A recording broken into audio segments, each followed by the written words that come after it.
Good afternoon po sa ating lahat. Share ko po lang ang yung pera kong naipon.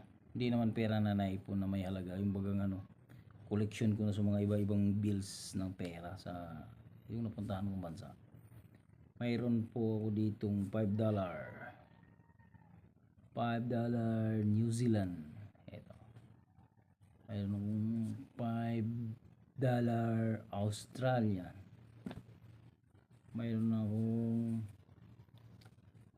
20, 20 Honduras, Central America. Tapos meron ding one na mga 1 bill, tapos 25 lang ba itong isa, 20. Tapos meron akong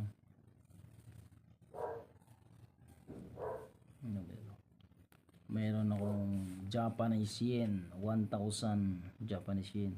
Ito mga loads is katumbas nito mga sa ating pera 500 pesos, mga ganun lang. Tapos siyempre meron akong $1 bill, ito $1 bill. Tapos meron akong Bahamas Central Bank of Bahamas. Meron akong $1, yung dollar nila. Ito yung pinaka naiwan sa akin nung nag-cruise pa ako. Karating ko sa Bahamas, sinuklian nila ako ng $1 Bahamas dollar. Bumili ako ng Bahabayana sa ata yun ng time na yun. Tapos ito din 5 New Zealand dollar. Actually marami itong dollar, may ilan ako. Ito naman galing to sa kapatid ko. Tapos meron ding 10, 20 na New Zealand dollar. So magkano na yun? So mga 60 ata yung New Zealand dollar ko. Tapos meron akong Canadian dollar 5. Tapos meron din akong 20 niyan Canadian dollar.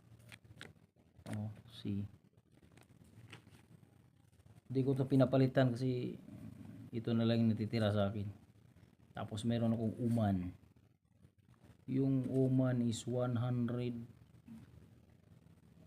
Saan ba kung Central Bank of Oman 100 Baisa.